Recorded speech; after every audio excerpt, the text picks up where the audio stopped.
Бүгінгі біздің сабақтың тақырыбы алдыңғы өткен сабақ бойынша осы Теміртау қазақ монетикасының көшбасшысы.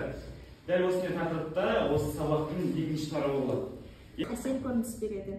Теміртау қысы суық, жазы жылы болатын континенттік климатымен ерекшеленеді. Теміртау шаһарында біршама техникалық колледждер мен университеттер орналасқан.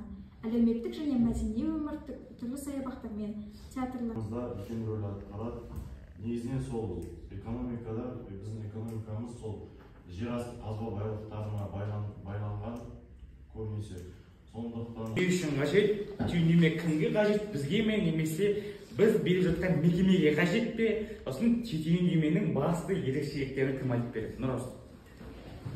Түйіндеме жалпы біз жұмысқа кіргенде бізден сол организациялар сұрайды. Яғни ол біз туралы қысқаша да нақты ақпарат.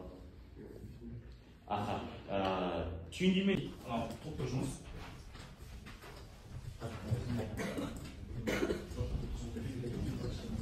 Қағаз берілді. Осы бойынша мына сұраққа жауап берейік. Тыныштық аламыз. Бәріміз бірге ойланайық. Мына қарайық. Парыз дегеніміз не? Одан кейін парыз дегеніміз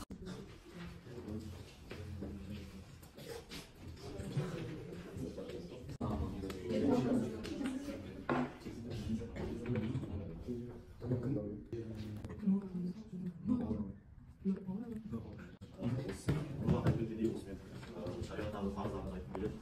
Шариғаттағы парыздарымызға шариғаттағы парыздар ол мысалы ата-ананың жерде өзінің көзін қарашығындай қорғансақ ол біздің келесі парызымыз, яғни ата-ана алдындағы табиғат парыз, яғни ер анаға біз құрметпен қарауымыз керек.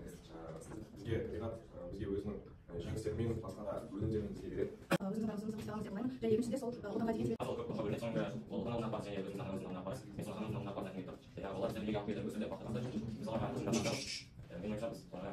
сіз үшін бұл деген сөздің мағынасы не? Парыз дегеніміз ол жауапкершілік. Ол парыздан жоғары. Міндет деген сөзмен істейсіз. Парыз ел алдында ата-ана және қоршаған